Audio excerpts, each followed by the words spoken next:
You are listening to Show Me Caves, the most fascinating stories from the cave state. How did one of Hannibal's labyrinth caves inspire one of the most celebrated authors of all time? And how did this author influence one of America's most celebrated caves? Hello everybody, I'm your tour guide, Evie Rodenbaugh, and today we're talking about the Mark Twain cave. To understand this story, we need to go back about 100 million years ago or so, to long before the Mississippi River was a river. This large inland sea that covered the state of Missouri was underlain with large amounts of limestone.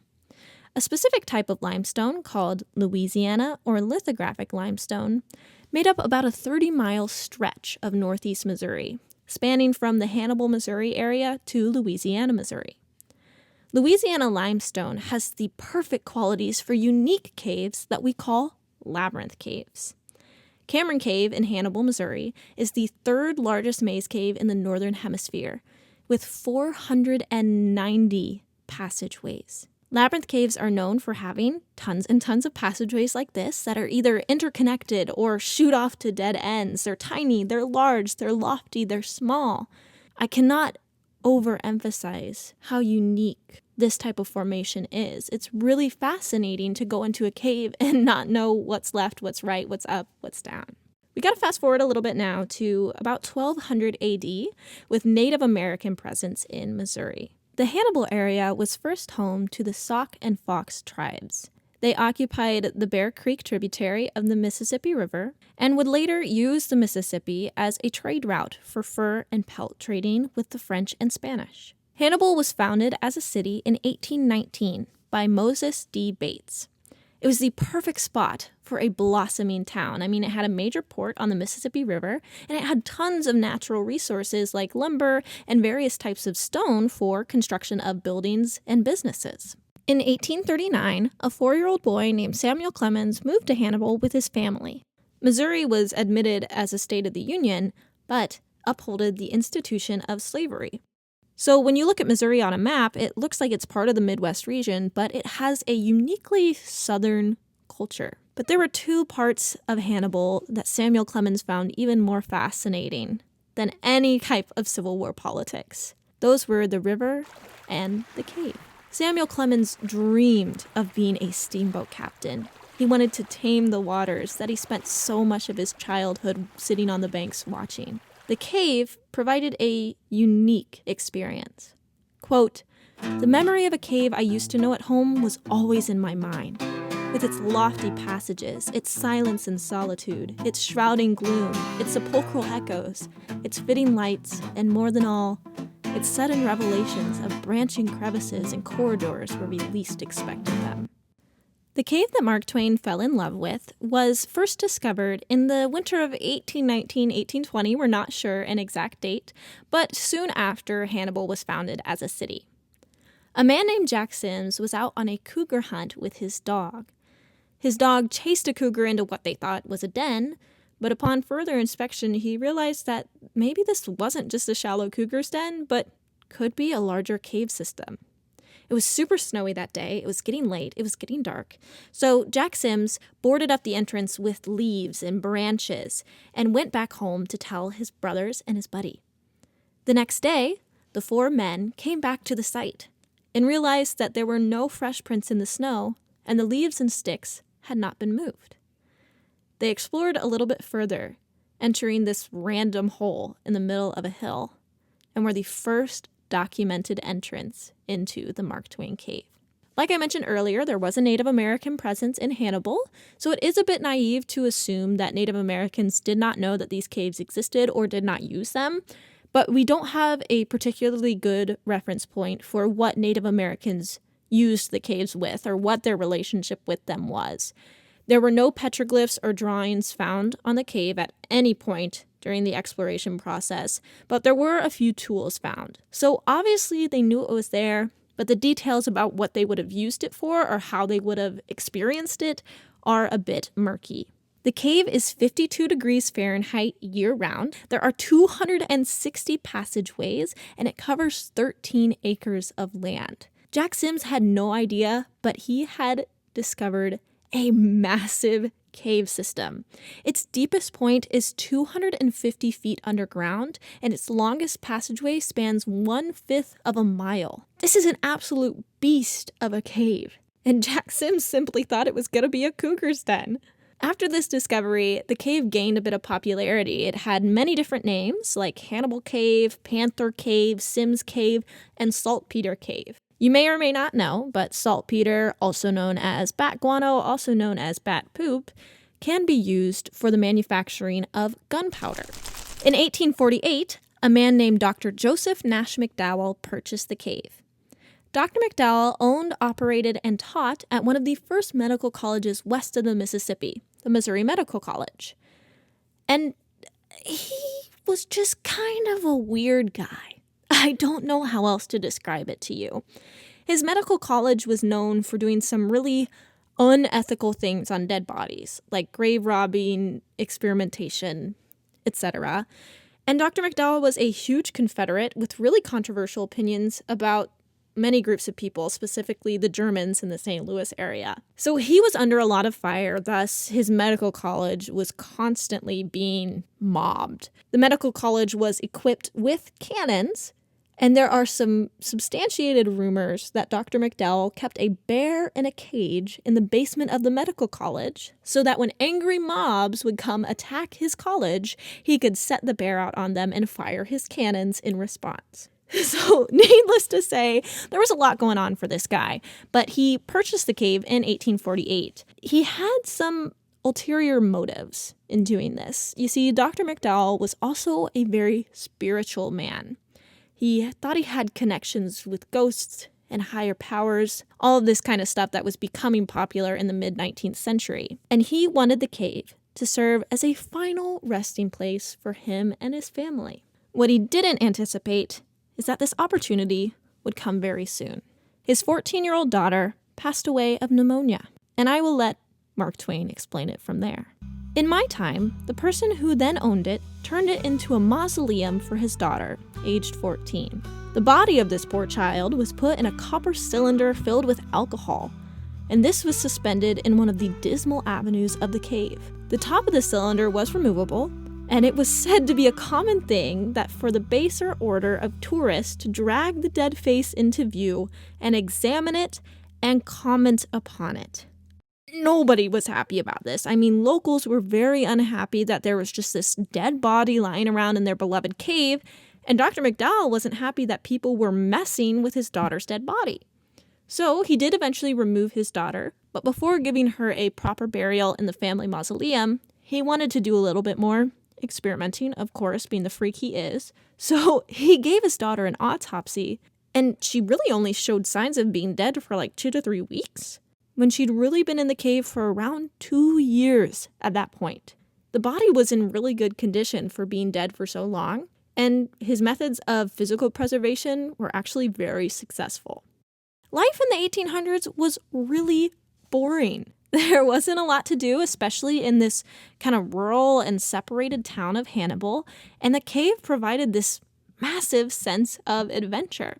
It was really popular for people to take about a 3-mile walk from town or take a skiff boat down the Mississippi to Cave Hollow and then have these massive picnics.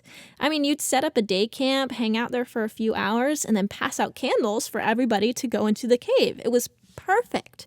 In The Adventures of Tom Sawyer, Mark Twain says, "By and by somebody shouted, 'Who's ready for the cave?' Everybody was. Bundles of candles were procured, and straightway there was a general scamper up the hill. It was romantic and mysterious to stand here in the deep gloom and look out upon the green valley shining in the sun. But the impressiveness of the situation quickly wore off, and the romping began again. The moment a candle was lighted, there was a general rush upon the owner of it. A struggle and a gallant defense followed, but the candle was soon knocked down or blown out, and then there was a glad clamor of laughter and a new chase. No man knew the cave. That was an impossible thing. But most of the young men knew a portion of it, and it was not customary to venture beyond this known portion. The adventures that Mark Twain had in the caves as a child stuck with him. It sparked a sense of adventure in his life and was a perfect breeding ground for his imagination. The cave provided a relief from the monotony of life, bringing excitement and mystery into the lives of Hannibal residents. In his autobiography, Mark Twain even says that he got lost in it with a young girl, and their candle burned down to almost nothing before they were finally saved. Excitement like this was not the norm, and it stuck with him. Life wasn't always easy for Mark Twain. He had a series of tragedies throughout his life, and one of the first ones was when his father passed away in 1847.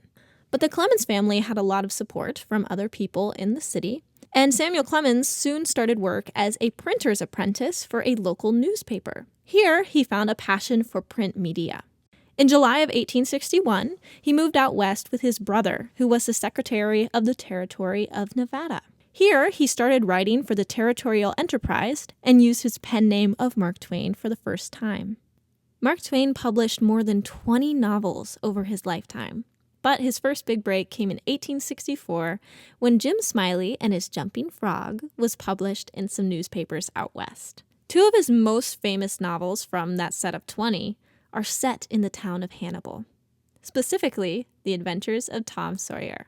Set in the fictional town of St. Petersburg, Tom Sawyer follows a mischievous boy named Tom Sawyer, his best friend Huck Finn, and his sweetheart Becky Thatcher on their adventures to find hidden treasure, attend their own funerals, and get lost in a cave. Part of what makes Mark Twain's writing so endearing is that it's very true to life. A lot of it is based off of real people he met and real places he went. Tom Sawyer is no exception. St. Petersburg is based off of the town of Hannibal. Tom Sawyer is based off of Mark Twain. Becky Thatcher is based off a childhood sweetheart. And Huck Finn is based off of his childhood friend, Tom Blankenship. Another source of inspiration for the adventures of Tom Sawyer was McDowell's Cave. In the novel, it's called McDougal's Cave, and it's featured really heavily in about the last quarter of the book. The cave becomes a character of its own. Tom, Becky, and a bunch of their friends head into the cave to go on these romps that I described earlier. They just have a few candlesticks between them. Tom and Becky decide that they're going to go off by themselves. Over and over again, they're threatened with their candles going out, having no idea where they are, run-ins with bats, until eventually they accept their fate. They sit down in the passageway of a cave and wait for their candle to go out. At one point, they hear this noise and see this torchlight and get really excited, thinking it's a search party coming to save them. But upon further inspection, they soon realize that this is no search party. It's Injun Joe. Now, Injun Joe is the villain in The Adventures of Tom Sawyer. In one of the opening scenes, Tom Sawyer watches Injun Joe murder a man in the graveyard. Injun Joe does go to court. Tom Sawyer testifies against him, but Injun Joe escapes the courtroom. Tom Sawyer is incredibly paranoid that Injun Joe is out to get him, and seeing him in the cave is his worst possible nightmare. Injun Joe, however, thinks that Tom and Becky are a search party, also coming to have him hanged. So after this point of the book, they don't really run into each other that much. They kind of stay out of each other's way. Tom and Becky eventually do get saved from the cave. They make their way out after 3 days and 3 nights in the cave, in the dark, their candles out. That whole debacle is not needing to be repeated, so Judge Thatcher boards up the entrance to the cave. That's when Tom remembers that there's still somebody in there. Injun Joe. They find Injun Joe's dead body at the entrance to the cave, with his knife bent in half from trying to carve his way out. So obviously the story of Tom and Becky getting lost in the cave is inspired by Mark Twain's own childhood experiences. I mean, he writes about it in the autobiography. He himself got lost in the cave at one point. But some people also believe that the more macabre storylines in The Adventures of Tom Sawyer were inspired by an early exposure to science fiction.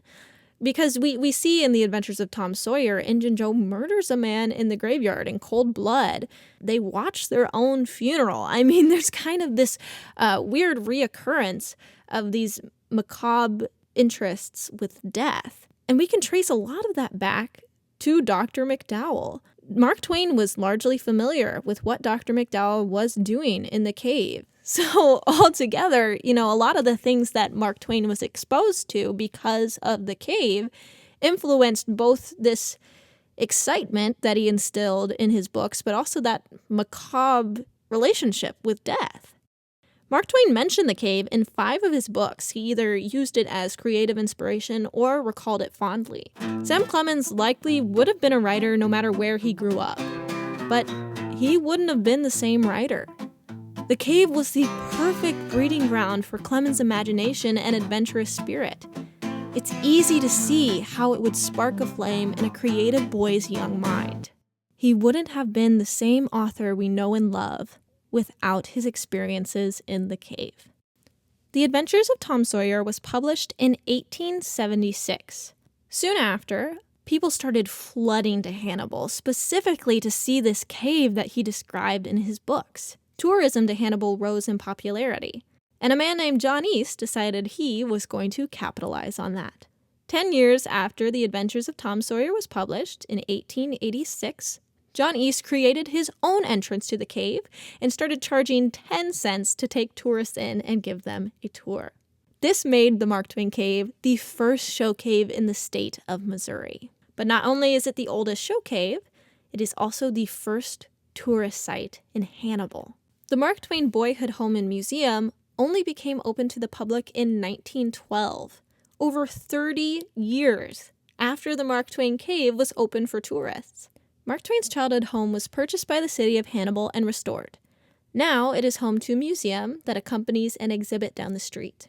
Tourism is a large part of Hannibal's identity and economy. It's estimated that there are about 350,000 visitors to Hannibal annually, and they spend nearly $13 million on tourist sites. I mean, speaking from experience, I grew up in the Hannibal area, and the surrounding counties of Hannibal are really small. Rawls County, where I grew up just south of Hannibal, has a population of 10,000 across the entire county. Hannibal has a population of about 17,000 people, so it's a decently large town. Our main claim to fame is Mark Twain. That's awesome. Our main claim to fame is Mark Twain. I'm gonna have to coin that. I'm copywriting that. If you're listening to this right now, I'm copywriting that. So don't steal it. But the point is that tourism is a huge part of our economy. And today, the cave has the largest gift shop in town. It has a campground, a winery, a second cave tour in the Cameron Cave, and a trolley tour business. It has exploded in popularity since John East's first tour. Mark Twain Cave's walls are littered with about 250,000 signatures. These are done in paint, candle smoke, pencil, you name it. But the most important signature in the cave was found only a few short years ago in 2019. Early on in the tour route, about 20 minutes in, you can see a signature belonging to a young Sam Clemens. Like I said, this was only found in 2019. It was just lost amongst thousands and thousands of signatures. It's tiny, it's written in pencil, and Sam Clemens would have been about 12 years old. 2019 marked a really important year for the cave, as it was also the last year that it was owned by the Cameron family, who had the cave in their possession for about 100 years. It is still privately owned by the Curry family, and maybe I'm sentimental and ridiculous for this, but I've been in that cave literally hundreds of times giving tours, and it never ceases to amaze me that connection that I feel with a young Mark Twain. I also find the cave just as fascinating as he did. I think people today still visit caves for the same reason that Mark Twain did as a child. They're beautiful, they're mysterious, and they spark a sense of adventure in us. Without the cave, Mark Twain's writing would have looked different. And without Mark Twain, the cave wouldn't be the tourist attraction it is today. It continues to captivate those who explore its passageways, just as it once inspired a young Mark Twain. Thank you for exploring the Mark Twain Cave with me today. If you want to learn more, you can visit the website at www.showmecaves.wordpress.com. That's www.showmecaves.wordpress.com. There you will find photos, additional information, transcripts, and links for further learning. See you next time on Show Me Caves, the most fascinating stories from the cave state.